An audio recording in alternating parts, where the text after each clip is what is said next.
BetOnline is the world's most trusted betting platform and your number one source for everything football. BetOnline has every stat, every matchup, and even live odds and spreads to bet on during games. Think you know your stuff? Get in on our $200,000 mega contest and pick 5 games against the spread every week for your chance at weekly prizes and a share of $200,000. When the game's over, head on over to our online casino and get in on a game of blackjack or poker or unwind with over 150 slot games. Head to the website today to get in on the action. Bet online. The game starts here.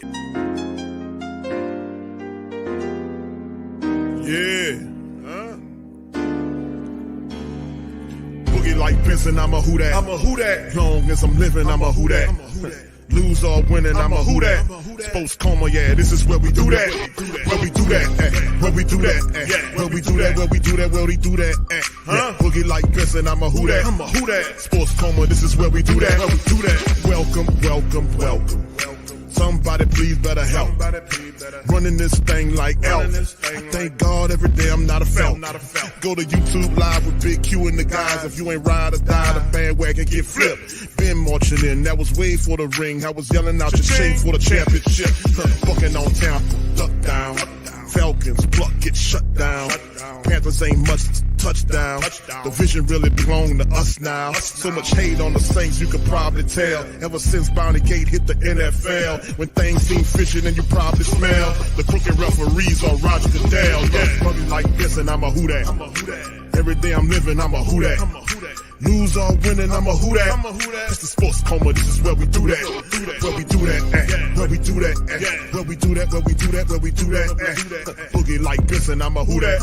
It's the sports coma, this is where we do that. You're listening to the Sports Coma with Big Q and the guys on the PRO Media Network.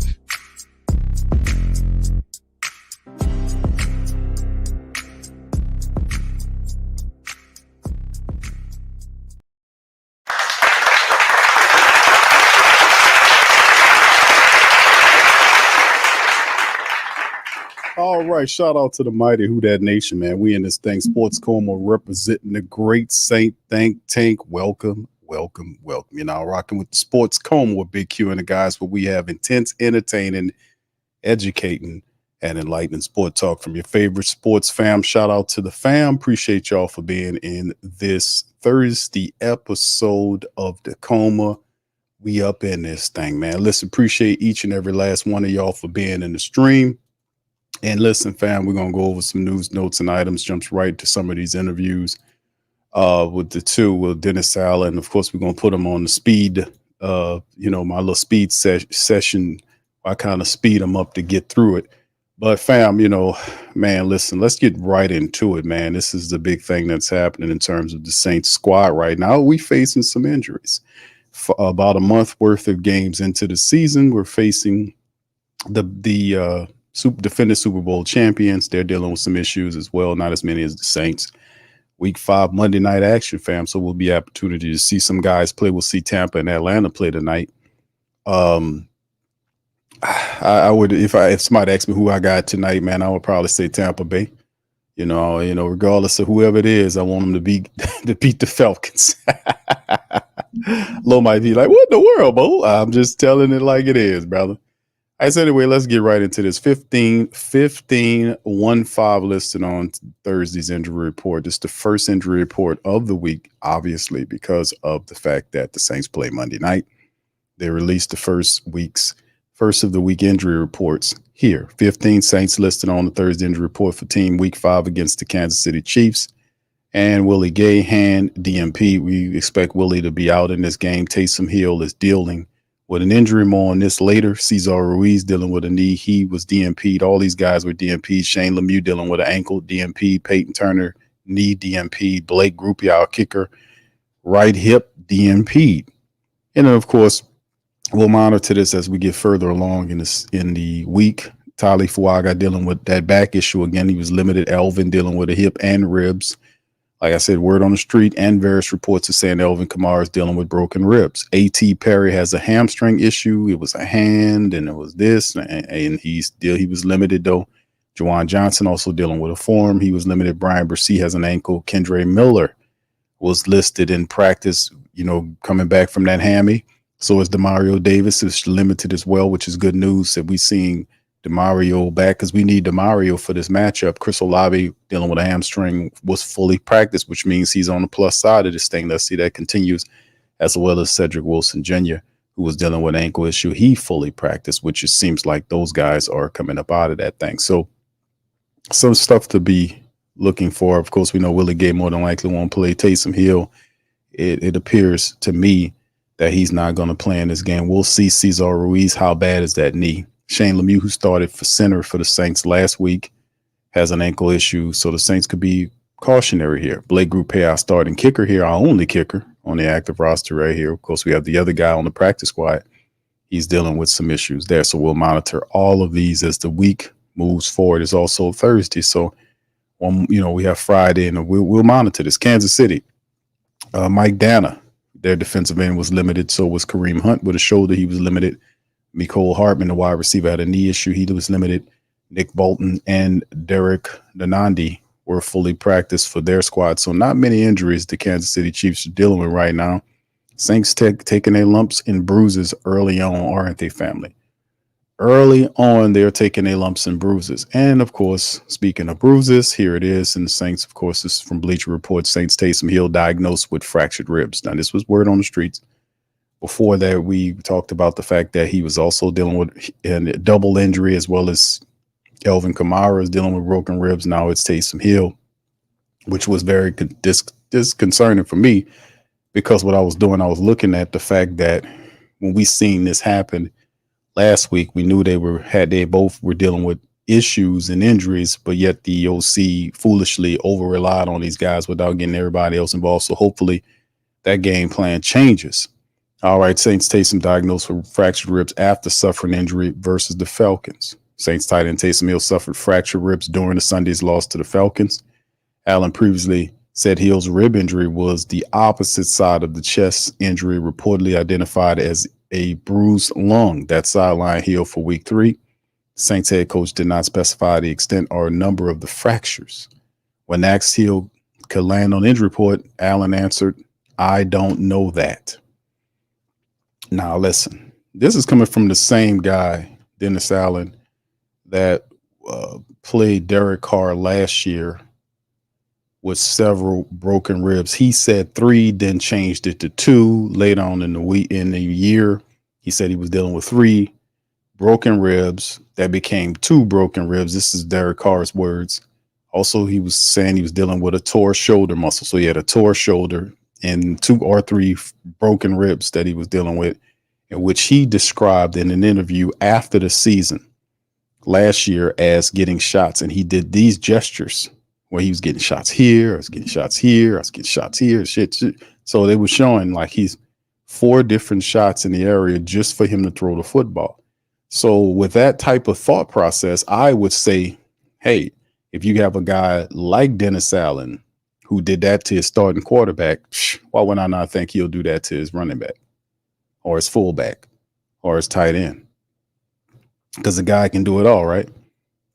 Very interesting philosophy. I caution against this sort of thing, but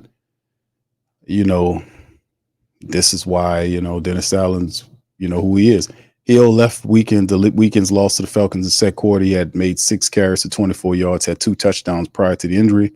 Having only been able to complete 1 game this season amid his injuries, Hill has made 14 total carries for 77 yards in 3 appearances. The running back suffered his first injury of the season during the Saints' week 2 road win over the Dallas Cowboys. Hill was sent to the hospital for injury of the chest injury, which was identified by Fox Sports' Jay Glazer as a bruised lung that had caused some difficulty breathing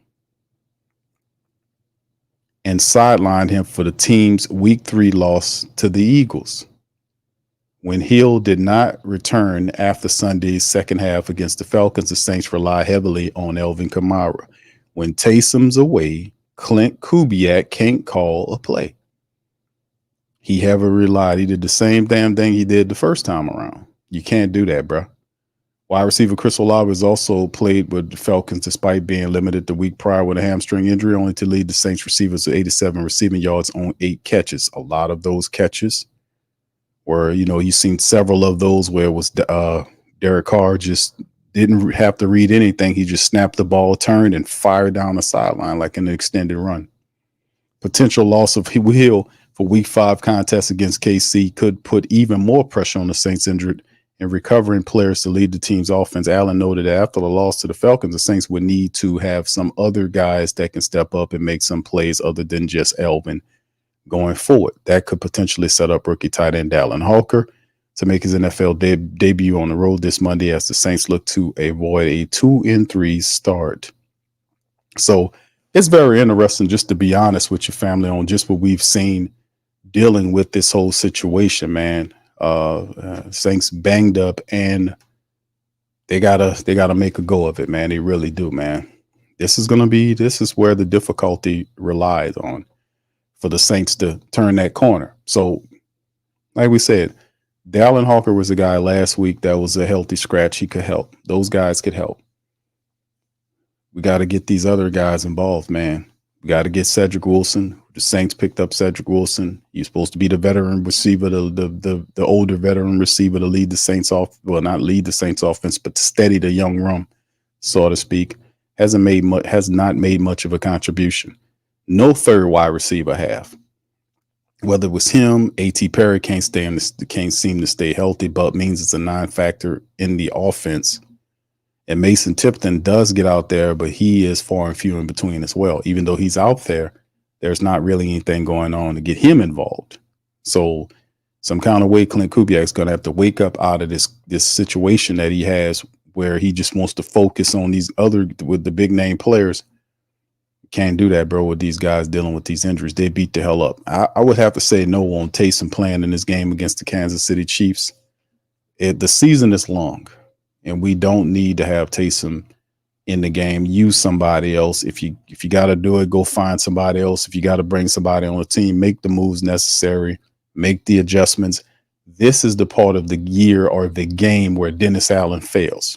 Now, we talk about during the offseason making the moves. Remember, when the season starts, things change in the mindset of this guy. We've seen it happen over the last couple of years. I don't forget none of it. We see players go down or players are struggling. You need to be there to figure out what you need to do. If we need to cycle in more players, not trade for players, but if it's a possibility, go out and see if you can find somebody on the free agency, a vet to bring in, somebody to steady the team until some of your other guys can get back, or get other guys that you know from training camp or preseason to get involved in the offense or defense, just to kind of steady things. And right now, the Saints on a 2-game losing streak, man. So we'll see how this injury list continues to look as we go forward. But this is a good test. This is going to be an interesting matchup against Kansas City going forward, man. And I would like the Saints to get a win there, but like I said, it's going to be interesting. All right, let's keep it moving, fam. Let's go on to this article right here. Saints, Derek Carr, and we'll play this interview momentarily. That he did speak on this about him welcoming a reunion with Davante Adams. Him bringing it back, and of course, man, we've seen these guys play together there. But word on the street is that the Jets are a front runner for him, and there's some other teams that are thrown in there that are willing to take him. From a cash standpoint, salary standpoint, the Saints can't afford Davante. Hell, they couldn't afford Derek Carr from a cash standpoint, but does that really matter responsibly? I mean, that's something that the Saints never really wrapped their arms around, to be honest with you. I mean, the man would be a tremendous addition to our wide receiver room because we need help there. We operating with 2 guys. A third guy would definitely turn the room, especially a guy like him would definitely help out. It'd be another good option to have. But at the same time, man, it's kind of that thing right there with, based on, the give and get. It would definitely make some difficulty happen in terms of what they got set for these upcoming years. Because the Saints are really, besides what's going on right now, they're in a money crunch. And kicking the can down the road, it makes next year difficult, and the Saints trying to bear it out this year and next year.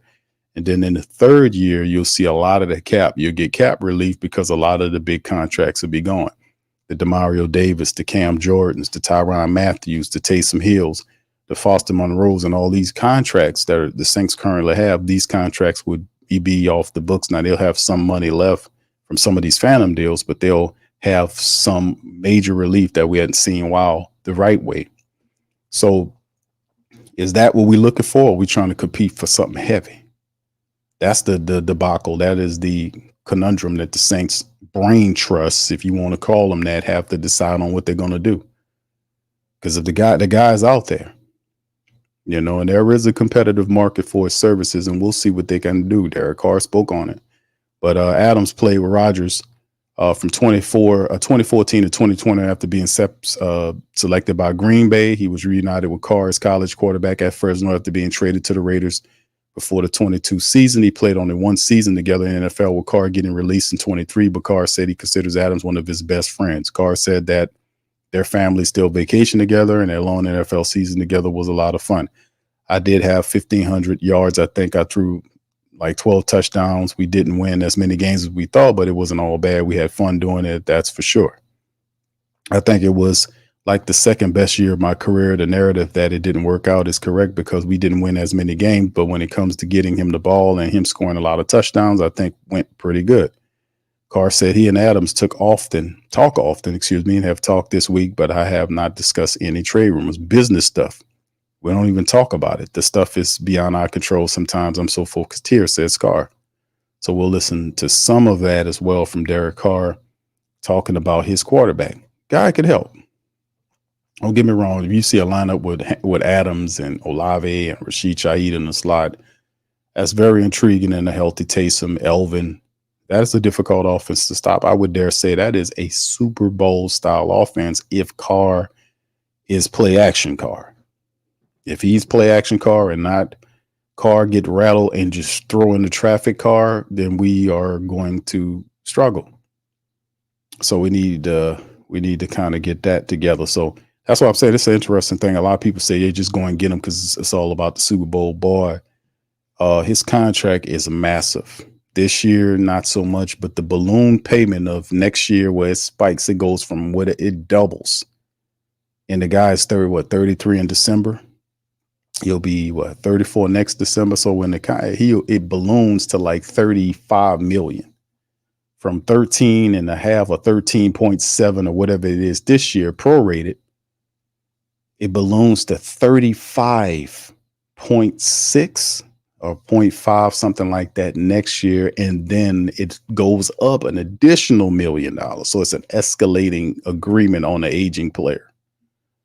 Most people want to stay away from that. I can see why the Jets want it. The Jets want it because Aaron Rodgers is on a time clock of himself, and he needs all the weapons that he can use to get them over the top. So do the Saints. So this is the conundrum the brain trusts have to deal with, and that's on their ass. They're gonna have to figure it out one way or the other.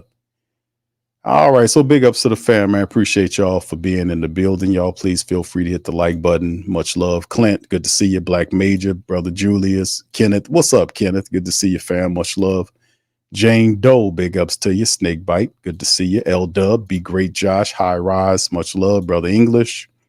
All right, shout out to you, fam. Appreciate you. Gundam, shout out to you as well. 504 Cole, Brother Trey, everybody. What's up, Pete? King Chosen One, everybody, man. Always good to see the family.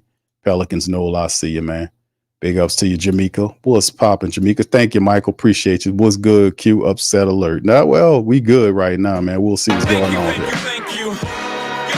Too kind. Let me tell you something, man. What's interesting is the Kansas City game could be a get right game for the Saints. The Saints have they've been uncharacteristic. The numbers, if you watch the numbers on the Saints, man, the point per game numbers, I think they rank number one. I'm like, man, but who are they? You had 2 excellent games and 2 crappy games, so it was no even ground. So it's just jerking the Who Dat Nation, the great Saint think tank, and the supreme diehards. They just all over the place. They don't know where to place this team. Is this the team that scored 40 points a game, or is this the struggling team that spotted barely beat a garbage Philadelphia team. No disrespect, but Philly's not that good right now. They'll prove later on, but they're not that good right now. Neither is Atlanta. And we'll see tonight when Tampa Bay smacks Atlanta down. You'll see what we mean. And that's another thing. That makes these losses look even worse when you see Tampa Bay manhandle Philly last week like what they did. And the Saints barely beat them because they couldn't put up any points. That makes the loss even stinkier in my estimation, my opinion, to be honest with you. So we'll see what Tampa Bay do. Tampa Bay is a good squad. Thank you, Michael. Appreciate you, man. Cartel, shout out to you, fam. Good to see you. Charlie, good to see you as well. Much love to y'all, man. Claude, I see you, fam. Appreciate you. All right, Gundam says our defense can get a surge. We will win all day, and hopefully. What's up, Eli? How you doing, sir? Oh, Cap Q. Nah, Cap Q. Hey, but I'm just saying, bro. Y'all know, man. Keep it all the way funky, there, Eli. Come on, man. Y'all know Atlanta is struggling right now. Y'all didn't put up any offensive points. Y'all averaging 16 points a game.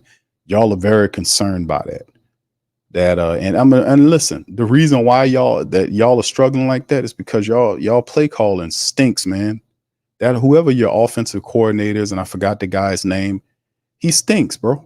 And I have no horse in the race here between Tampa or with you guys, but I keep it all the way funky with you. I'm gonna tell you the truth. The guy stinks. The play calling he did last week against the Saints when I was doing the play-by-play live stream, I was just, sitting there lambasting the dude because that was awful what he was doing. It was trash. Like, how dare you attempt to try to get Kirk Cousins to throw the ball 35 times when you have Bijan Robinson and Tyler Algieri? How dare you try to do that, stupid sir? How dare you? How stupid are you? I have Tyler Algieri, who was averaging 6.7 or 6. It was more than 6 yards a carry. And it was still trying to throw the ball.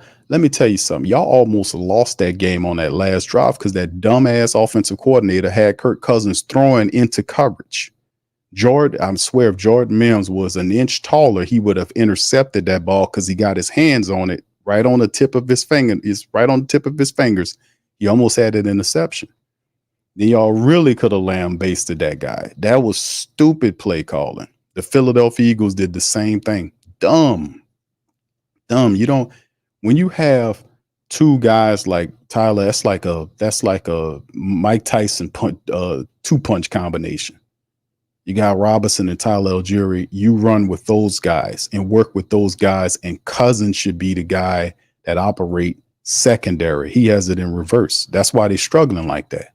The line ain't all they did. Actually, did a deal with holding the ass off, but actually did a pretty decent job. Now the Falcons, if they concentrated on running the ball, they would have put up a pretty chunky average on the Saints too, because the Saints could not stop Tyler Algieri. He was running on them just like what your boy was from Philly.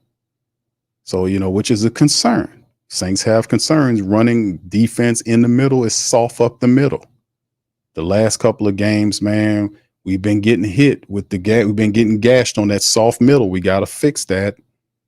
I've noticed that we got so much going on everywhere else. That's one of the last things people are focusing on, the fact the Saints getting ran on. But yeah, to be honest with you, bro, Eli, I'm gonna keep it all the way real and all the way funky with you, bro. Y'all, that offensive coordinator got to get smarter than that, brother, because that was some dumb play calling, bro. Seriously, stupid. Anyway, y'all need to get on that dude, get his mind together, bro. All right, shout out to you, Cartel. Good to see you. Throat Cutter, what's up, Throat Cutter? Shout out to you, brother. Good to see you, man, as well. All right, yeah. Yeah.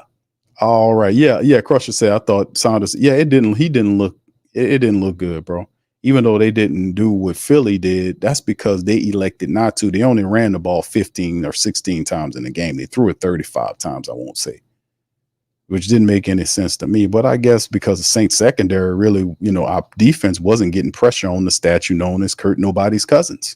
They wouldn't getting the pressure. One sack on a statue in an offensive line that missing two of its starters. That is not a good look. That has to be fixed.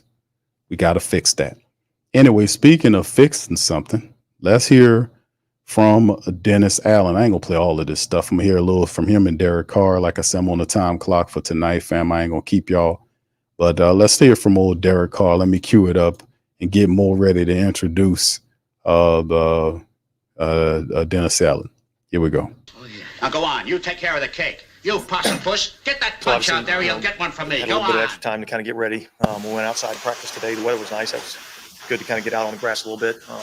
This will be our first outdoor game that we'll play in. So try to simulate the elements as much as we possibly can. We're excited about the opportunity to go up to Kansas City. I don't think anybody has to tell you that it's a hell of a team. All three phases, they do a great job.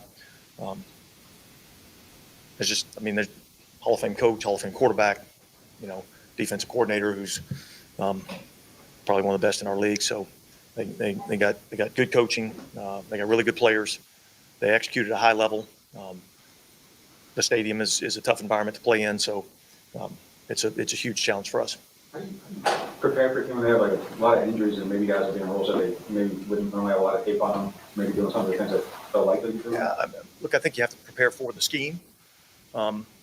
And then use your best judgment as to where they're going to try to utilize people within the scheme. So, yeah, I think, there'll have to be some sort of an adjustment, in terms of, who they have playing in certain spots. I mean, Rashee Rice obviously is probably the biggest one. So we're obviously not expecting him to be available. So they'll have somebody else in that spot. Now, whether they do that with a, wide receiver and keep the same personnel grouping, do they change personnel groupings and do it with somebody else? That remains to be seen. Quarterback and tight end obviously remain the same. You got to expect them to move tight end Kelsey around a lot to try to figure out. Yeah, look, they move him around a lot already. When you watch the tape, he's in a ton of different spots. I mean, they put him outside at number 1, they put him inside in the slot, they put him at number 3, they put him in the backfield. They do a lot of different stuff with him. So I would expect to see him continue to move around. Obviously, they do things to try to get the ball to him.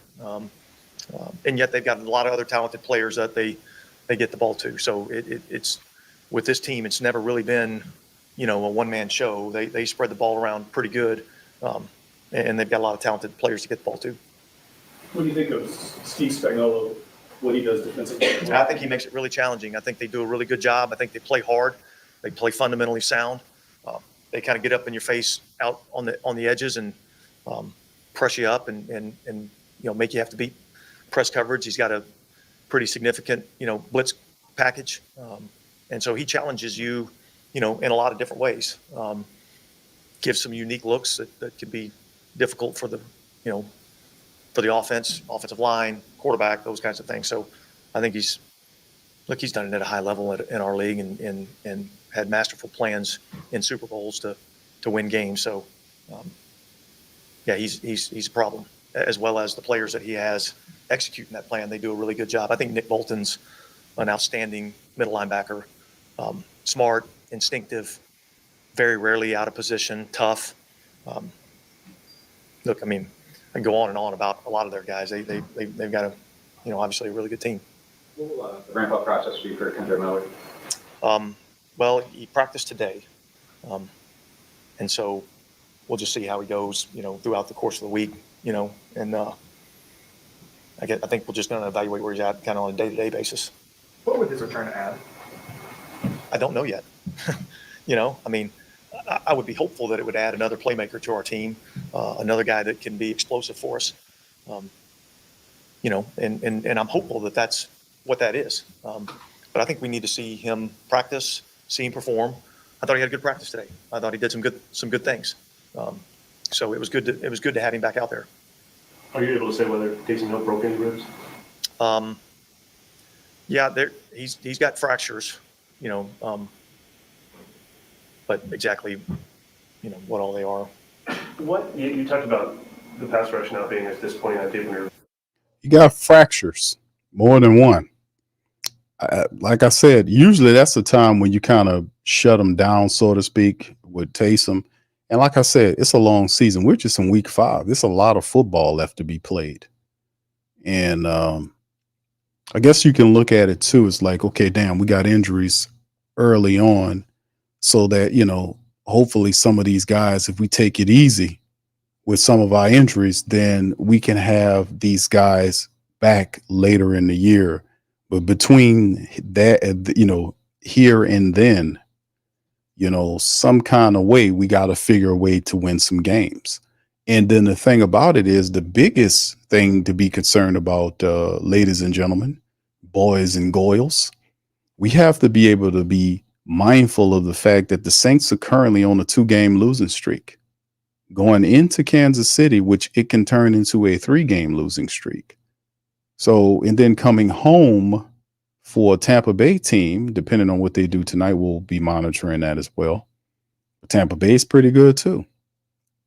So we have to be very mindful of what's going on, and we're going to have to dig deep to win these games. I want them to beat Kansas City Monday night. We need to beat Kansas City. We don't need to be in the throes of a 3-game losing streak this early in the season.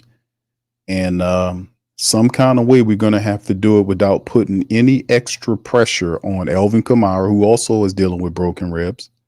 And you heard Dennis Allen says about, as other players dealing with multiple fractures as Taysom.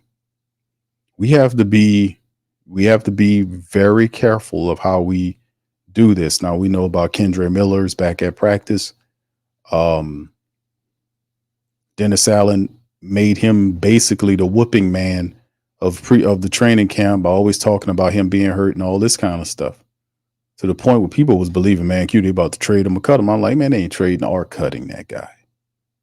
He's been dealing with issues and injuries, but it's up to the offensive brass to get it. In particular, Clint Kubiak has to get other guys involved. He has no choice, man. You got to get those guys involved. We got a little extra time. Hopefully that's what he's working on, getting those other guys involved, because that's what we need. We need this win against Kansas City. We really do. Okay, but what is an element of your pass rush, or I guess of the defensive front in particular, that you need to see more of? Well, I mean, look, I just think it probably gets down to a little more consistency in all facets, in all areas. There's not one thing that's like, okay, this is a glaring weakness. I actually think there's a lot of things that we're doing really well up front. I'd like the quarterback to go on the ground a little bit more. But I do think we're getting some pressure on the quarterback.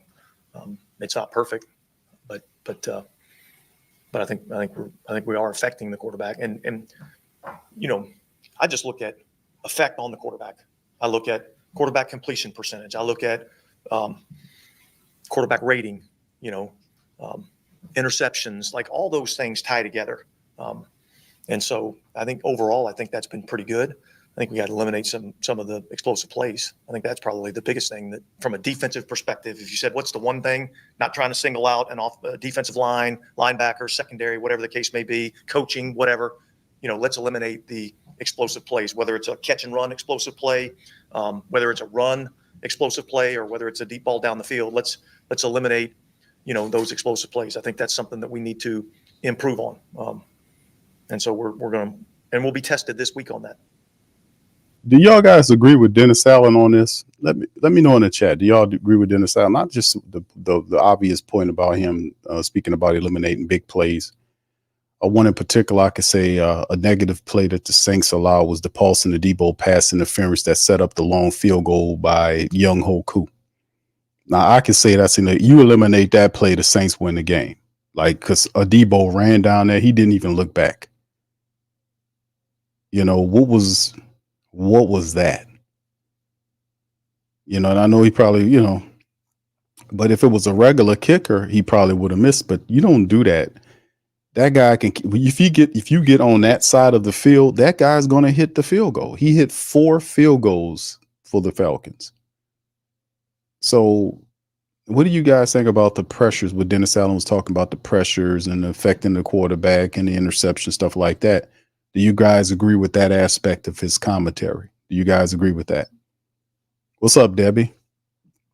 Argentine Dogo, what's up, fam? Says, if Kubiak is all that I thought he was, he will orchestrate a win on Monday night. We need this win, fam. We need this win. Ava says, said Taysom needs to get behind his pads. He runs too high and take too many chest shot. Yeah, Avis, thank you, brother. That was a great comment, bro. Did a hand clap for that one, brother. I would even hit you with the bang, bro. Bang! Bang! It's good! It's all the way good with that comment, bro, because the reality is that's what happens. But you got to remember, Taysom Hill sometimes, and listen, and he said this a couple years ago, matter of fact. He said that because Taysom changes position so often that he forgets, like, if you're a running back, it's a posture you take, right? When you get the ball, you coming out, you kind of stand low. You don't, you got to lower your shoulder, but Taysom is mixed up so much. Like you use him as a wide receiver. You're using him as this, you're using him as that. And sometimes you can see some of these things he forgets. You know what I'm saying? He's in these different spots. So sometimes he forgets what he is. I'm not saying he forgets the plays, but certain tendencies running backs and others are supposed to have, sometimes he gets them mixed up. That could explain why he's too high in terms of him running too high, not in terms of, because that could be, I don't want nobody to misconstrue that like he up there blowing the doja. But no. But I get what you're saying there. You're absolutely right. And he mentioned that. He said that, a couple of years ago. I remember in an interview we was talking about that. All right, Rebel Raider says Mahomes will give DD at least one INT. Yeah, bro, I was looking at that. Mahomes has 5 interceptions. He has 6 touchdowns against 5 interceptions. At least one, he has gotten lucky. The first 4 weeks, he has thrown a lot of picks, and Chris Jones needs to be contained or he will wreck the game. Yes, Chris Jones is a complete bowling ball. He's a wrecking ball of epic proportion, a massive human being, and I don't know how in God's green earth are we going to stop Chris Jones. I don't know how we legally are going to stop Chris Jones. I don't know how it is. Pete says, hell no. English says all those things tie together, Professor Possum. All right. Akban says, hell no. Dennis is the problem. All right, Brother Ramon says, take away the fumble, take away the interception. The game is a blowout. Yes, indeed, sir. Appreciate you on that. All right. What's up, Chemo? Shout out to you, my brother. Good to see you out there. He says, that valid point on Taysom's posture. Indeed, bro. He said that. Taysom said that because sometimes, we haven't seen a player as versatile as Taysom Hill in a very long time that can do all these things and do them equally as effective as he's playing wide receiver. He's catching the ball, scoring there. He plays tight end, offline tight end. He's blocking, making plays there if you throw him the ball. He plays running back. He's running, getting touchdowns. He plays fullback. He's opening up, blocking. He does more than any other player on the Saints offense in terms of what they asking him to do. And he does all of it well. Not one thing else he does less than everything he does very well. He's a absolute mismatch nightmare. But that's the thing. Clint Kubiak has got a little bit lazy, saying that I could just put Taysom over here. I could just put Taysom over there. And he's such a weapon that you're abusing him now. You're using him, and so much so that you're wearing him down, and he went crazy with Taysom. He went a little crazy with the usage on him, and it's affecting us now. What's up, Rel? Jay says, Q games we're not supposed to win. We win. Watch what I said. We gonna win. Trust me, bro. Hey, I'm with you, bro. We need this win against Kansas City. I don't want to see a 3-game losing streak and then come home in Tampa Bay. Or they're not a juggernaut by any stretch of the imagination, but Tampa Bay is they're playing good football right now. They really are. They're playing good football. They don't have a ton of pressure on them. And I've been saying that for the last couple of weeks. I've been like, fam, they gave Atlanta all of the praise. So Atlanta going to win the NFC South. They were saying all that. It was going to be between Atlanta and the Saints. And then Tampa Bay was like, okay, we want to, don't worry about little old us. We've been winning the division for the last 3 years, but you won't give it to the Falcons? That's cool with us. And then they just, with no pressure, fly right up under the radar. They're in control of the NFC South right now, by the way, and they've won it the last 3 years. So they're not feeling disrespected. They're flying without pressure right now. And right now they're looking good. We'll see what they do tonight. All right. Anyway, let's keep it going, fam. Let's push. Let's get back to Dennis Allen. Ask about those bullet points. I'm sorry. Ask about those bullet points you were talking about with the pass rush when you're facing a guy like Patrick Mahomes, who I know offensively the numbers for KC hasn't been there yet, but they've been able to win. Is that kind of that gets stressed even more to make sure that you're affecting Patrick in that sense in order to get in order to do what you want to do defensively? Yeah, look, I mean, he's a hell of a player, and you just watch him play, and you're like, there's nobody else that's doing that. There's nobody else that's making that throw. He's not the fastest quarterback. That goes to Lamar Jackson, but he is very poised in the pocket. He has great pocket presence. He somehow knows where the rush is, where the escape lanes are. He can get through a escape lane up to his right, up to his left. He can get around the pocket, and then he can throw the ball from any angle you want him to throw it from accurately. And so, he's really difficult to deal with. I look back and I said, we played him in 2020 here, and a lot of the plays came off of his ability to, kind of escape and find a guy that got to his secondary route and was able to get open. So I think that's a huge challenge for us. Yeah, that's the big thing. Atlanta is leading right now. Kurt Nobody's Cousins found Drake London. Bridges falling down. They're up 7-0 on the Buccaneers. 11:54 on the clock. Just a brief little talk about that. But on Dennis Allen's front about Patrick Mahomes boys. Patrick Mahomes boys, how does he do it? How the hell does he do it? It's called instincts, bro. That's what it's called. It's called instincts. Patrick Mahomes boys has instincts. He is very intelligent and he reads a defense well.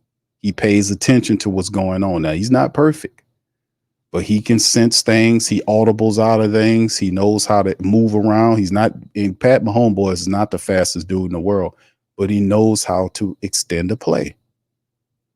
And he does. He had a little baseball background, his pops and all that. So you know how to throw those balls at, the sidearms, all this kind of stuff.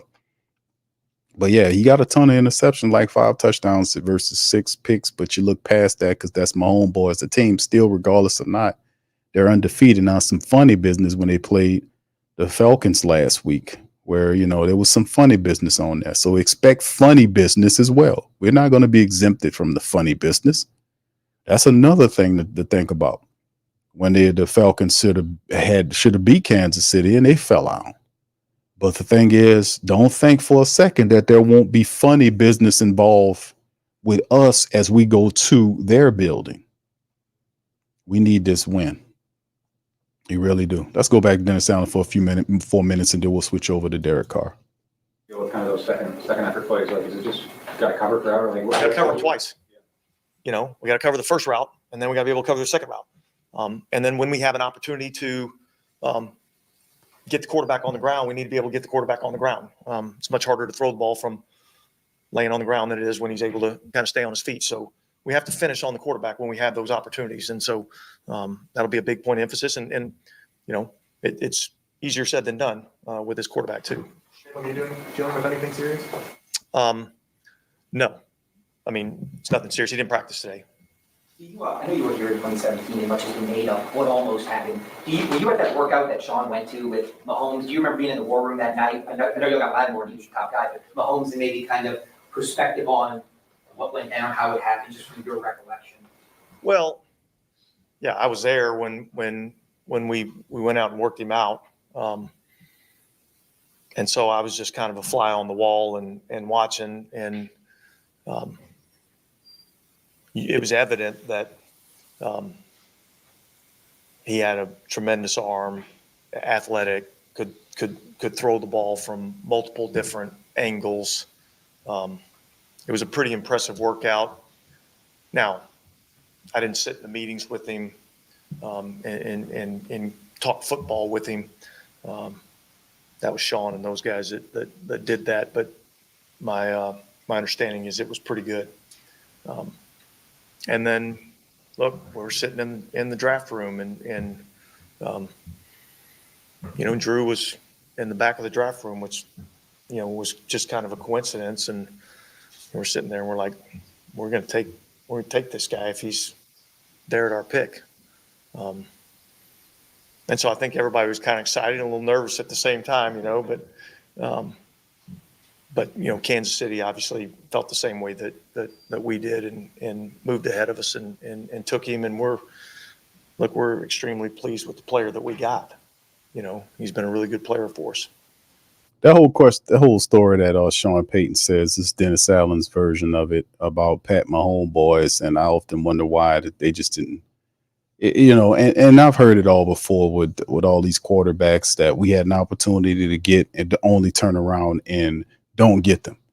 Oh, we were close to Mahomes, and then the next thing about the Watson, the year after Watson, he plays games, then was going to use the Saints as leverage to pull a super team to Atlanta before Cleveland foolishly and stupidly offered up a ton of money for him to go up there. So we dodged that bullet. And then, of course, they talk about the Lamar Jackson thing, which was by far the stupidest drafting of a quarterback. And now Lamar Jackson is considered one of the top 5 best quarterbacks in the game. You knew it coming out of college what he was going to be. Everybody that had a brain knew it. But we go up, trade up to go and get him. And who does Sean Payton end up pulling the trigger on? Marcus Davenport from the University of Texas at El Paso. I don't even think he's in the league right now. You passed up on Lamar Jackson for Marcus stinking Davenport. Miss me with these stories about how we were that close to getting them. We were a little nervous. Miss me with all this nonsense about picking quarterbacks. And speaking of quarterbacks that we did end up with, we didn't miss on this gentleman. Shout out to Akban says, what will we do if Dennis Allen is still the head coach after this year? Saints family members are tired of this mediocrity. Well, we heard John, shout out to John Hendricks. He believes that his talking point was that he believes that the Saints, if a playoff situation doesn't happen, he believes that Dennis Allen will be back for another season. And that's a big slap in the face for the Who Dat Nation if that happens, because that don't happen anywhere in the NFL where a general manager / VP candidate, or not candidate, but the employee of the Saints team will aggressively go against the will of the Who Dat Nation, despite the fact that if the scenario played out like you are indicating, Akban, that we don't get into the playoffs, that he will bring this guy back for another year. You all who have season tickets need to tear them the F up. Cancel.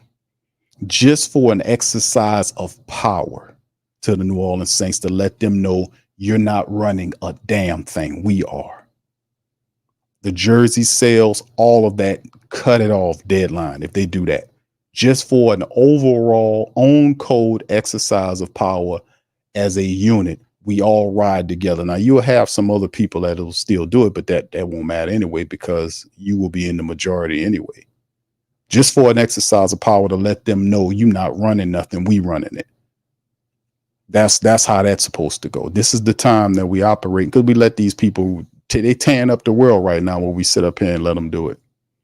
Enough is enough. Ain't no more excuses, or I got to work 2 jobs or whatever this is. And you letting these politicians in there and they tearing up the world. And then you look at everything tore up and we blaming them. No, it's not them. It's our fault, because we should have kicked their ass out of there and went up there and ran for the job and stand on business, moral business. So this is an exercise of power. That's what it all is. And since it's your New Orleans Saints, then you need to exercise that. That's always been my standpoint, man. That's always been money talks, BS walk. Like the old folks say, money on the wood make the betting good. That's what they say. Checking the chat. Just keeping it 100. But anyway, man, listen, like I said, that's what the man said. I say, if that happens, we got some teaching to do. We got some showing to do. So, and speaking of showing to do, here's Derek Carr. Let's see what he have to say for a few minutes. Here we go. Makes that environment so special. I've always said, like, it's one of my favorite environments. The crowd is unbelievable. It just it feels like that college atmosphere. Just diehard fans, super loud. One of, if not the loudest stadium I've ever played in, and and they have a really good football team. So it's a fun environment. Thank you, Nick. He says Davenport's on Alliance. He's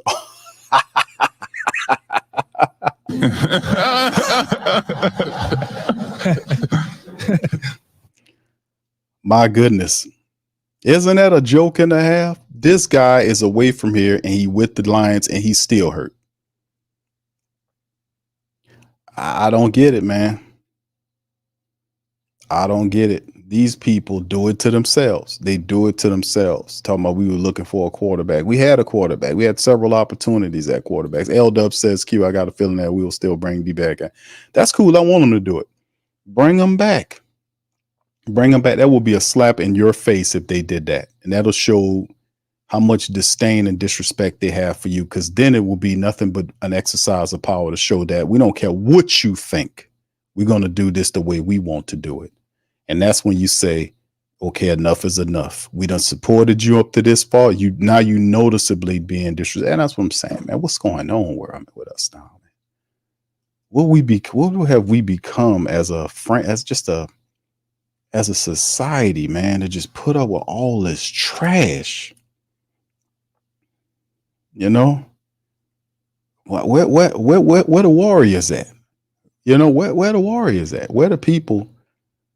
You know, where all of the people that stand up? Like back in the day, they had the civil rights movement, which was the peace movement that got a lot of stuff done that a lot of groups are using as a blueprint to do their stuff. They taking a lot of that and they attaching themselves to a lot of what black people, some white people died for, right?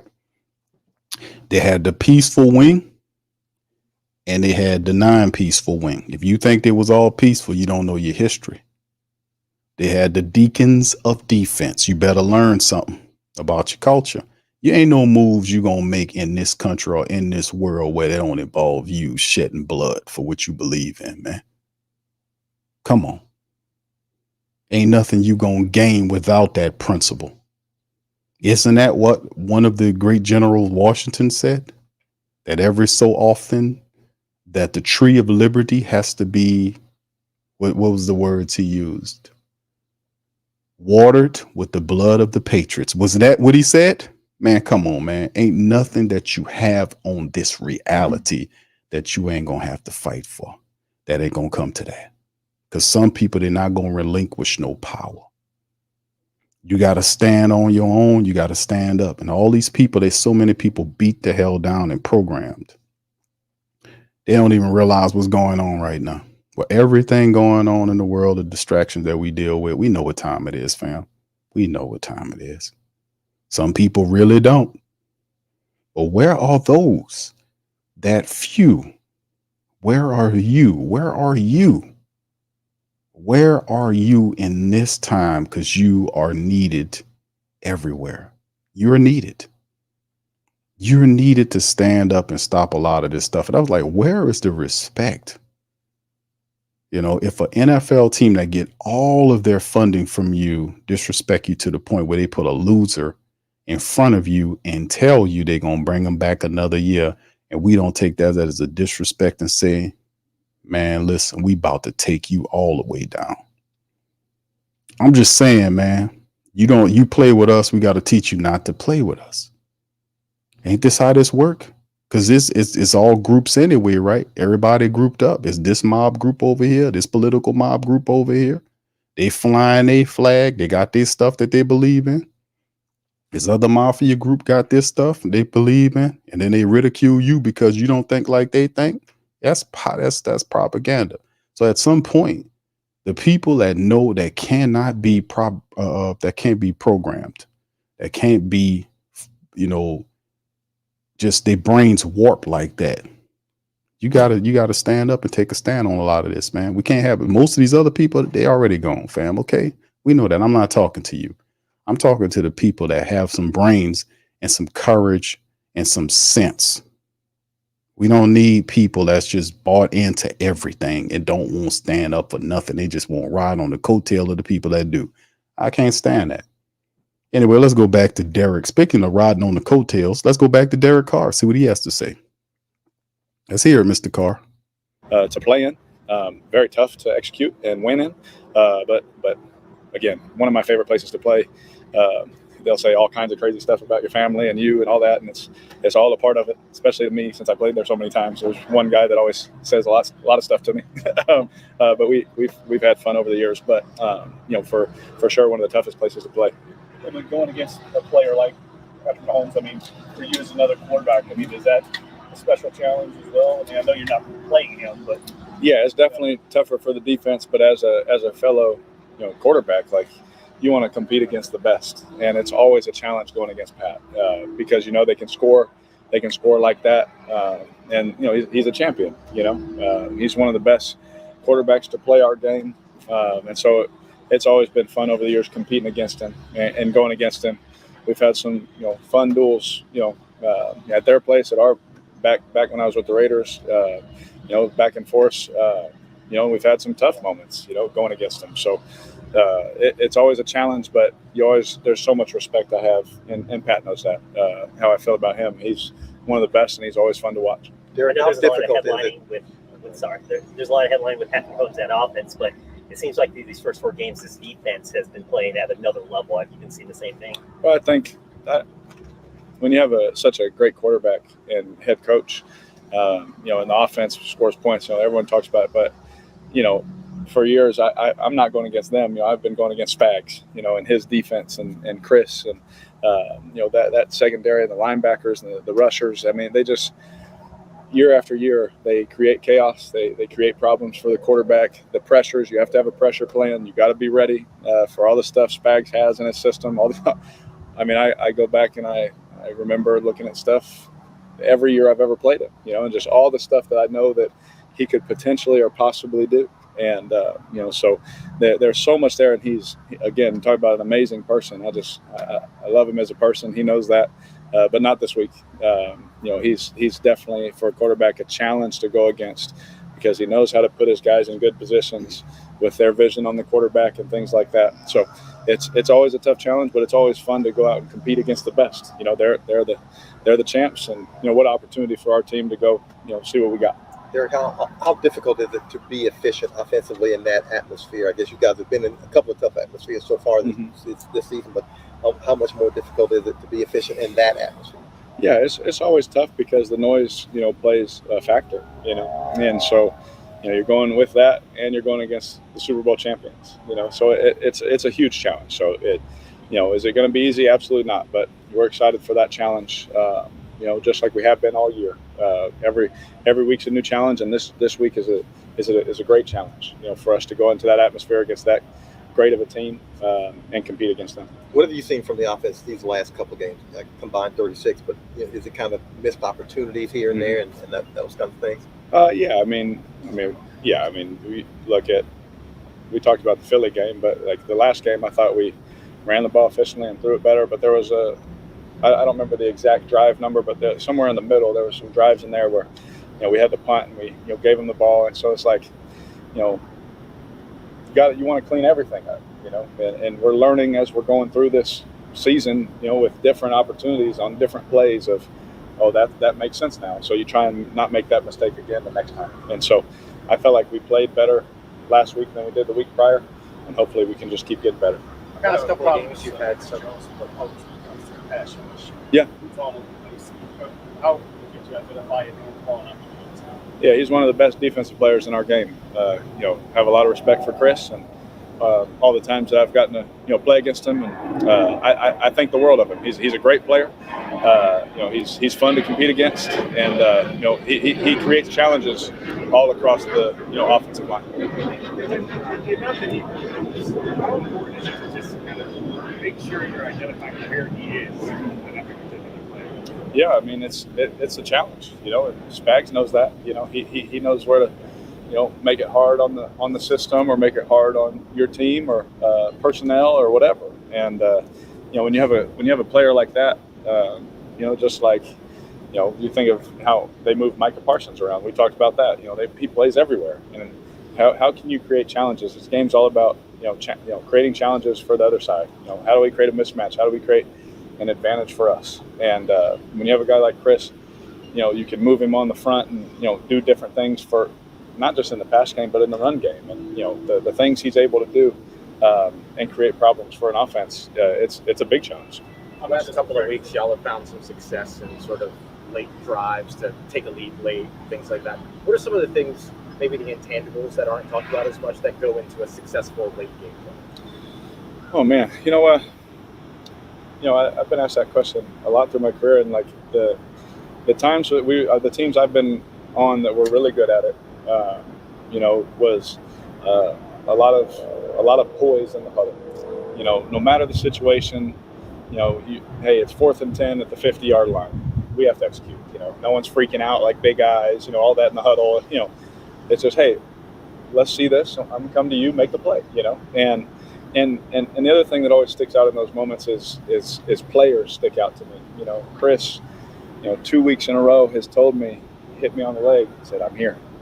And because he always likes to remind me that I told him, hey, end the game, I'm coming to you, and so he likes to remind me. And so, if the coverage dictates and the ball needs to go there, then he's going to go make that play for you. And if not, we're going to go down swinging, knowing that I knew he was ready for that moment. And so, there's different guys, not just Chris, but in that moment, it's just a good example because it's recent.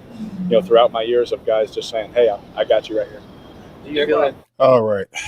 That's about enough as I'm a player of him. But yes, Chris Olave pops him, say, hey, man, I'm open. I'm here. And you look at the tape, I can see in part why Chris Olave at times is saying, popping him on his leg, say, hey, man, I'm here. I can see sometimes a man sees the field. Sometimes he doesn't. Sometimes he gets locked on one side of the field. I've seen a lot of film where that happens. I don't know why he does that, but it does happen. But he has to keep a free mind. He has to be able to span the field and take his time. I think a lot of times he just does not comfortable back there. He's not comfortable. Doesn't look comfortable. Not all the time, because there are plays to be made. All right. Shout out to the fam, man. Big ups to you guys. Thank y'all for being here. See Tampa Bay and Atlanta right now, 4:27 in the first. Tied up. Baker Mayfield and Burt and both Kirk, nobody's cousins, has touchdowns. The Falcons are marching. Well, actually, they're 4th and 14 now. More than likely, we'll see what they got going on there. But in the end, we'll see what happens here. See what the Falcons got going here.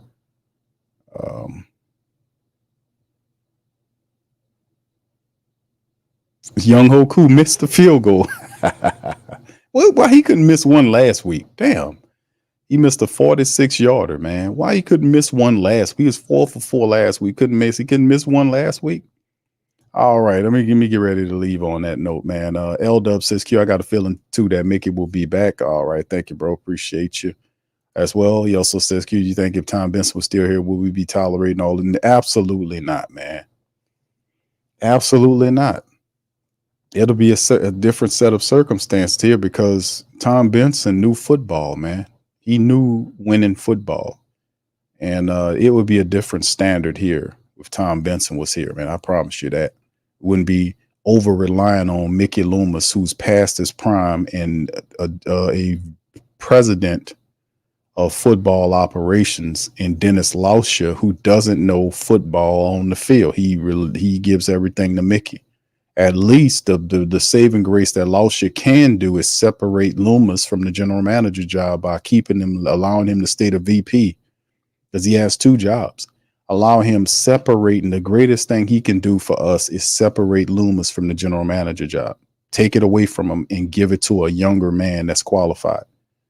That's what I would add. That's the greatest saving grace that I could ask for Lauscher to do, which he will not do because he don't know shit about football on the field. He's just a businessman, not qualified for that position he sits in. They need to change that position to some type of business position and create a football seat there with a football man that used to be a football player, but has been a part of the exec program. Not hard to do, but you got to have vision. These people are making money. That's why I was saying early on in the broadcast about stopping them and giving them that wake-up call. They need this. All of this is old and antiquated crap that they're running with. The guy has too much power. He even said last year that I might be here for another 10 years. Really? The oldest general manager in the game, old as dirt, and still sitting up there trying to get. No, man. It's a joke. It's a joke, man. It's an absolute joke. And young GMs, all of those guys are qualified. Actually, Fontenot should be the general manager right now. But he's comfortable with letting Fontenot and Kyle Hartley and all those guys leave if they got jobs, while he sits up there and occupies 2 jobs. He don't need both those jobs. He has a vice president's job. He don't need the general manager job too. He is an attention whore. He does not want to release the position to men that would fit better in the modern NFL. Same crap goes on the Pelican side. People at the top, if you got an owner and she don't know nothing about sports, she just is an ambassador to the game, smiles, waves, does a lot of charity work. At least the number 2 person know about sports, about basketball or football. We don't even have that. They over rely on the 3rd person in the organization. The same foolishness in both those, the Pelicans and the Saints, we have to deal with. Same crap. Same crap. That's what's going on. A good general manager would have paid Alvin Kamara. A good general manager wouldn't have ran the Saints in the ground with all these cap situations. There should be no consideration for Davante Adams because we can't afford him. You run in your household, you know what you can afford. If you operate and have a budget and you're responsible for what you got going on, you know damn well whether or not you can afford something or not. If your children come to you and say, hey, Dad, mine do it all the time. Sometimes I say yes, sometimes I say no. Just because you can't give them everything they want because they want it, you'll spoil them. But you have to understand how things work. You got to have a budget, and you can't go over your budget or you'll ruin yourself. It's different in the NFL because he ain't spending his money, right? But you got to say, man, we can't afford this. Plus, we have a vision we're trying to get from up under this. We're trying to win a championship, but we're trying to do it within these parameters. All right. Y'all heard that? That's my damn alarm. Let me get on up out of here. That was loud as hell. All right. Inevitable, shout out to you. Good to see you, Cartel, Bullet Family, Travelwise. Why are we still hearing about Raider stuff? I'm tired of hearing it, Q. That's because you got Raider people here. Derek Carr, Dennis Allen, got a former general manager of the Raiders who works for the Saints. You got a lot of Raider people here. And we think about bringing everybody that used to be a Raider here. Man, that's not the answer, man. The Saints, there would be no, like I said, man, it's we'll see what they do. This is the situation they created. Rebel Raider says DC is the number 1 PPF grade QB right now. Offense is top 5, defense is top 5. So I think it'll be all right. The only problem, I appreciate that, Rebel Raider. The only issue is I look at it like this. I don't know which team this is. People have, you asked the Mighty Who That Nation, man, that question. Who do you guys, and I put it in the poll last stream, I want to say, or the stream before last. I forget, I do so many streams.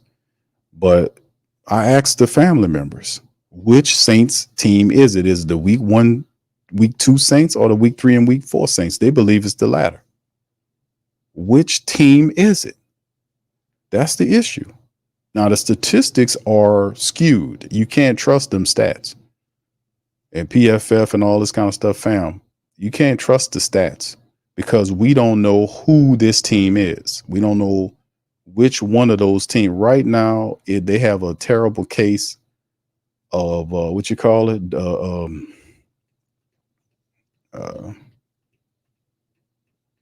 I forgot what you call it, man. But they got a terrible case of identity crisis. That's the best way I can phrase it, for lack of better terms. They got a terrible case of identity crisis. We don't know who this team is. Is it the team that blows you out with 40 burgers, or the team that turned the ball over and don't show up offensively and help the other team beat them? You got to understand how ridiculous that is on its face, right? How ridiculous is that? You got a team that used to be a team, they were blowing everybody out 2 weeks in a row, and then next thing you know, they become the exact opposite team at the other end of the spectrum. The team that can't score anything, and a team that gives points and turnovers to the other team to beat them. That is the opposite side of the spectrum. That's 2 extremities. The left and the right extremity. Which team is it? Who are these guys? Who are you? That's what and it's just ridiculous.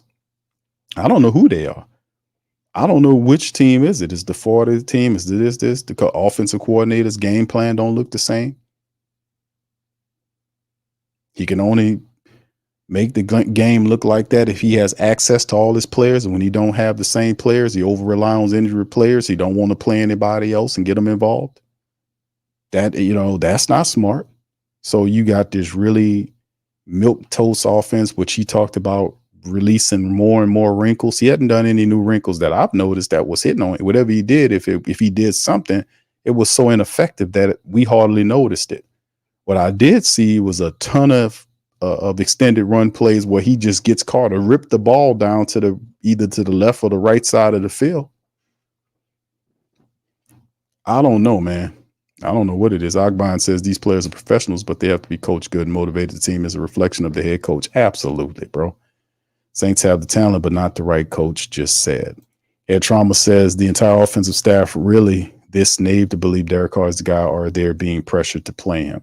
They paying Derek Carr a lot of money, bro. A lot of times people have to understand they made a decision. They stuck with the decision. To back out of the decision would to testify to you that we made an error in our decision-making process, which would show them as a fool, a folly, which would be more ammunition for you to shoot at them with.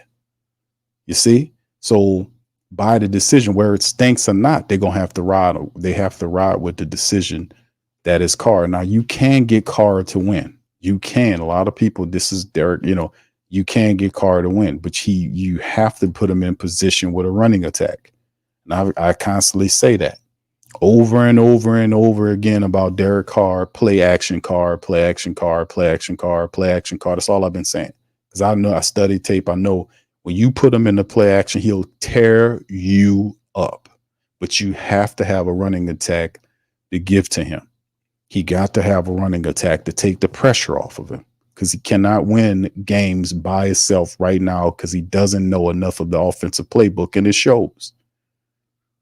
He doesn't know. It's just been a month worth of games. He knows some, but not enough to win games by himself. You have to use the running attack with Carr.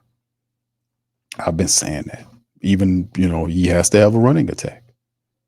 All right, Rebel Raider says the team is number 8 in the whole NFL despite being, you looking at stats, bro. You talking to a man that watched these games, Rebel Raider. You talking stats, bro. That's two different languages, dude. You tell them you ranked in top while your offense is. I'm looking at the stats right here for the game, for the Saints right here. These are the offensive statistics: 9th in offense, 17th in the with defense, 19th with the pass, 7th in the rush. Those numbers, hey, it's top 10 offense, bro. But which offense is it? You're not hearing me on that. You're looking at the statistics, and you need to watch the game, man. The stats is like season into the actual game itself. Like if you got something bland, you watching the game, use the stats to accentuate what you're watching. But stats by itself is an uncooked meal, man. It's nothing that it's just bones. There's no meat there. There's no substance there. That's seasoning, as we call it. That's like Tony Saturin. The stats is like Tony Saturin when you watch the game. Then the stats accentuate the game. It pinpoints this, that, and the third. You see what I'm saying? Either for or against. The stats make it sweeter, but you still have to watch these games. And based on their statistics and the PFFs, they don't mean shit to me right now, because the bottom line is we don't know which team this is. And the stats can't tell you one way or the other. Hell, if you watching the team, and I'm looking at the team, and I know my team, and I'm looking at them saying, who the hell, which one are you? The stats don't help me identify which side of it is they are. When they're not playing the same, because the coordinator is not calling the same game plans, because he don't have the same trust in the guys that he picked to be the backups. That's what's going on here. What's up, T-Mama? Shout out to you, baby. What's up? How you doing? 504 says Q. Mickey told us we're not qualified. Now wait one damn minute, Mickey. Yeah, he did say that too. He did say that. All right, Inevitable says not a lick of D being played in this game. Yeah, I'm looking at it. 10-7 Bucks are up right now, man. Big J says we have the most points scored in the NFL, and we've gave up four touchdowns. Yet we're 2-2. Only the Saints. That's what I'm saying, bro. I don't know about the Ravens, dog. I don't know about the Ravens. I don't follow. I'm a black and gold man, my brother. I don't know what's going on with the Ravens, bro. Only time I care about the Ravens, bro, is when I'm scouting them to get ready to play them. I have that's their business. I do respect and like Lamar Jackson, because, I watched him in college and all that. I scouted him in college. I got respect for him, but man, you talking to somebody watching the games. I don't know, bro. Head Trauma says Kiara would rather be called a fool than be known loser. DA is 26-48, about to drop one more. This is bad. I ain't gonna say you're gonna drop it, but it's the Saints got some testing to do. The season is not over with. This is week number 5. This is the 5th game of the season. It's a lot of time, a lot of games left. It's a long road to the playoffs. A long road. But these are the times when you're supposed to figure it out. You're supposed to figure it out now. We dealing with some injuries. We have to figure it out. That's the bottom line. Like I said, by no stretch of the imagination is the season over. But at the same time, as a team, you have to figure out what your identity is. What is the Saints' identity? What are we going to do if we don't have access to our best players? How are we going to overcome that situation? That's the question, right? How are we going to overcome? That is the series of obstacles that we deal with during an NFL season, because very rarely as a football team, you're going to go through the entire season with your full covey of players. It's all about how you adjust to roadblocks, how you make obstacles, door steps, a door, or a step as opposed to something that blocks you. It's all about adjusting, right? Because a lot of people dealing with injuries right now. Their offensive lines are banged up. They're missing skilled players. Some people without, they starting quarterbacks right now, but you knew that going into the season that none of these people that, all these people that you have, somebody will get hurt. That's why you have a depth chart. You got to figure a way around it. Jay says we should beat KC in the current state if we're a serious team. Even if we don't beat Kansas City, I want to beat Kansas City because I don't want to be on a 3-game losing streak. But even if you lose to them, currently you'll go 2-3. You go 2-3, then you face Tampa at home, who's 3-1, and then you got to make it pop. But at some point, the Saints going to have to wake up offensively, because that's really what we need to do. We need offensively, we got to score enough points. We got to be more consistent. We got to set up the run to benefit the quarterback. And the defense has to do a better job of run stopping, because I don't like the fact that we our interior defensive line is a little soft, man. And the turning over of the balls, man, that's just not an intelligent football play, which is a team supposed to be as prepared as the Saints goes into enemy territory. You can't spot them you can't spot them touchdowns, but still take the lead back, then pass interference to lose the game. That has to be frowned on, and we can't do that. So in the end, we have to figure it out, man. Inevitable says Andy Reid versus didn't sound like chess versus shoots and ladders.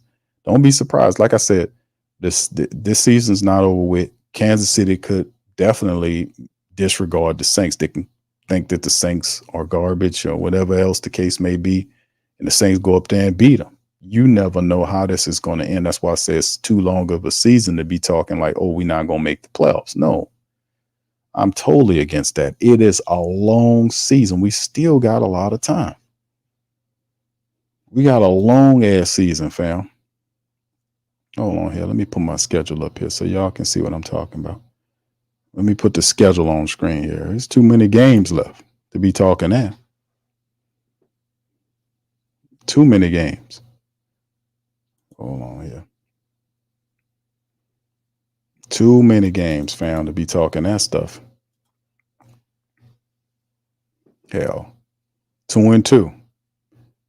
As you can see, man, we got way too many games left. Kansas City's next. Look at all these games we got left. A ton of games left. At KC, Monday night. a short week after Monday. We then have a noon matchup with this same Tampa Bay team. They come here. And then after that, that following Thursday, so you go Monday night, which shortens your week. Then you get ready for Tampa, noon.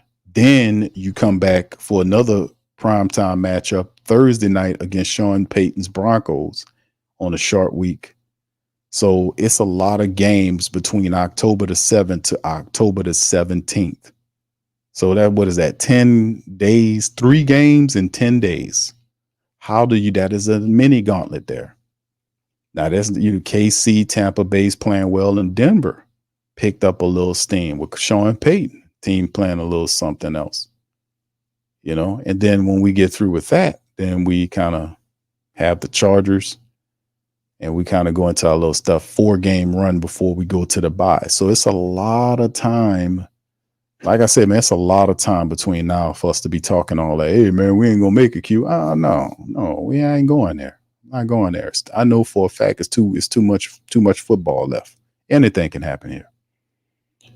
All right, PJ says Group A was DMP with his kicking leg. I'm scratching my head on that one, Q. I don't know what's going on with that, bro. We'll see what's happening as we get later on in the season. But the Saints do have a kicker on the practice squad. They did practice squad the international player. He's on there. So whether they need him or not, he's there. So if they might bring him in to kick, we'll see what's going on with Blake Group. That was a smart move by the Saints, by the way. Millie Too Ill says what they need to do is give other players a shot. Saints veterans getting banged up because of the overload. What about Bub Means? Running back Mims, Dallin Hawker. What's that? Kubiak. Got to open up the playbook. I agree with this, Millie Too Ill. Absolutely, bro. They pick these guys. We got to do it. Julia says we got to make these tackles. All right. L-Dub says, and the Saints like to wait till December to start balling. Yeah, Spags, since Heat and Carr isn't great against the pressure, KC top 5 in blitz percentage. Thank you, Devin. No, Carr is not good at it. Yeah, he's not good at the pressure. He really isn't, fam. PJ says, oh, yeah, long season, man. Yeah, you better believe it. So I smell an upset. Yeah, it could be. I'm just saying, man, you get overlooked all the time. I'm just concerned we're going to get robbed. KC always getting bailed out by the refs. This is a point of emphasis, too, because they did the same thing to Atlanta. But look at this season. We still got a lot. All these games are left. All of these games are left. And then the Week 18 matchup is the Buccaneers. Still, Week 18 is underneath the Raiders matchup. So you got a ton of games, but in particular, within the window of time, within the next 10 days from October the 7th to October the 17th, you have 3 games in 10 days. That's a mini gauntlet. How do the Saints respond to that? Because if, we got to beat Kansas City, that'll be a good win. Facing Tampa Bay is playing well. Denver's trying to pick up a little bit. And we got to keep it rolling. Then we have Chargers, Panthers, Falcons, Browns, and we get a little bye week action there. So I mean, it's a long season, man. So I wouldn't get down as Atlanta. Cousins threw to Darrell, got a touchdown. I see the touchdown he threw to Darnell Mooney. So the Falcons is moving the ball, man. They keep throwing the ball. They're moving the ball.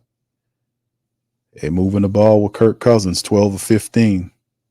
Somebody got to play some defense in this game, man. Maybe they make some adjustments. I don't know. 14-10 right now. Somebody got to do something. All right. Yeah, Eli says Kirk wanted Mooney. Yeah, Mooney's good, man. Mooney's a good player, man. All right. So anyway, let me get ready to get out on here, man. I appreciate all y'all, man. Y'all hit the like button, man. Hit the subscribe button, man, as we watching the Falcons beat the Buccaneers 14-10. It's the same Buck team we'll see next week after the Kansas City matchup on Monday night.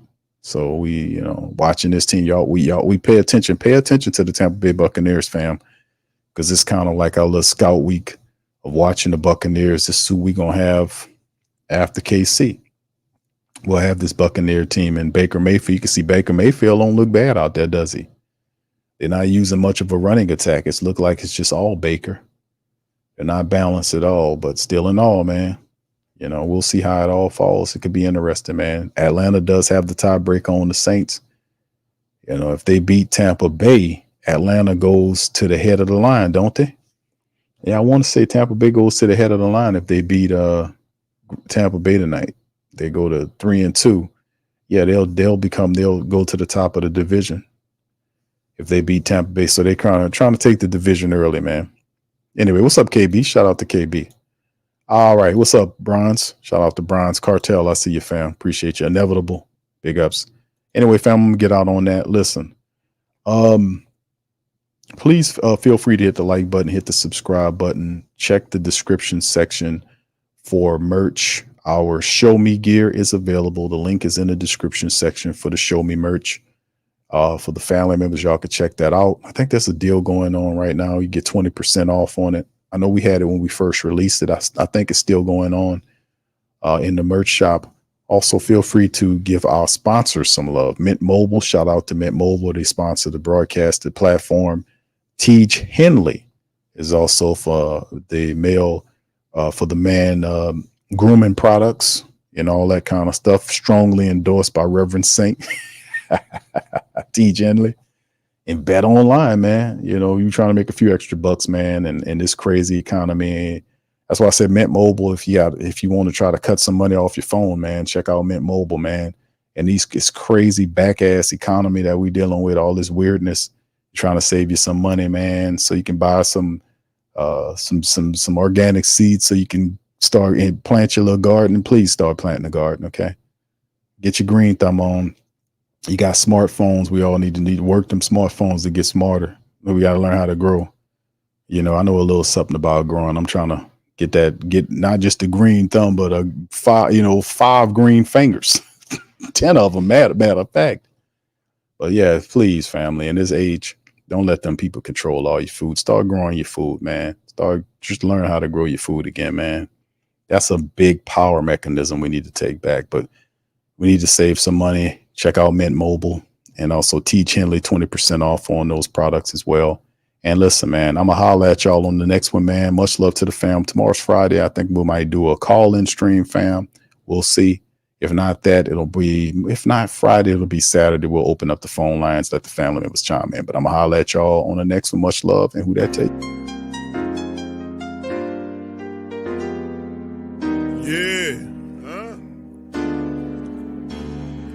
Boogie like Benson, I'm a who that. I'm a who that. Long as I'm living, I'm a who that. Lose or winning, I'm a who that. Sports coma, yeah, this is where we do that. Where we do that, where we do that, where we do that, where we do that, where we do that, huh? Boogie like Benson, I'm a who that. I'm a who that. Sports coma, this is where we do that. Where we do that. Welcome, welcome, welcome. Somebody please better help. Running this thing like Elf. I thank God every day I'm not a felt. Go to YouTube Live with Big Q and the guys. If you ain't ride or die, the bandwagon get flipped. Been marching in, that was way for the ring. I was yelling out your shame for the championship. Bucking on town, duck down. Falcons, pluck, get shut down. Panthers ain't much touchdown. The vision really belong to us now. So much hate on the Saints, you could probably tell. Ever since Bounty Gate hit the NFL, when things seem fishy, then you probably smell the crooked referees on Roger Goodell. Yeah, probably like this, and I'm a who that. Every day I'm living, I'm a who that. Lose or winning, I'm a who that. It's the sports coma, this is where we do that. Where we do that, where we do that, where we do that, where we do that, where we do that. Boogie like Benson, I'm a who that. It's the sports coma, this is where we do that. You're listening to the Sports Coma with Big Q and the guys on the PRO Media Network.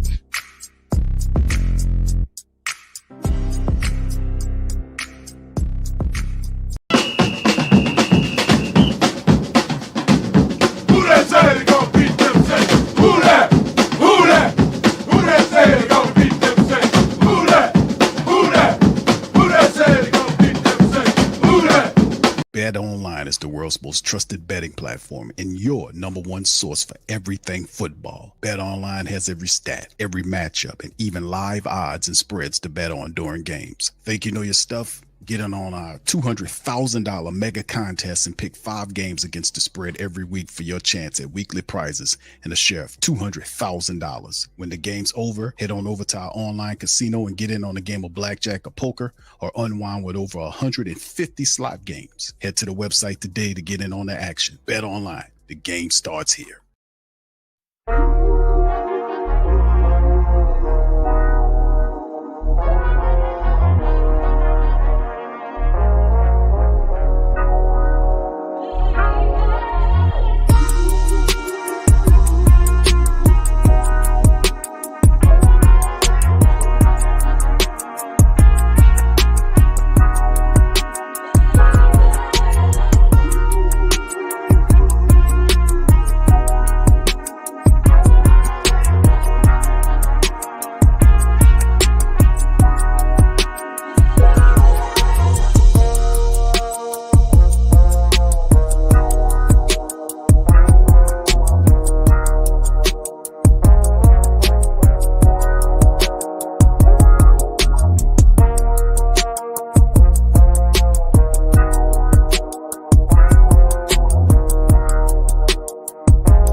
WhoThatDaily.com. That's right, WhoThatDaily.com. Your one-stop shop for everything New Orleans Saints, New Orleans Pelicans, LSU Tigers, even the top flight boxing news. So if you're a Who That and you're looking for a place to stay up on your team, WhoThatDaily.com is your site. The WhoThatDaily.com for the sport Who That in all of us.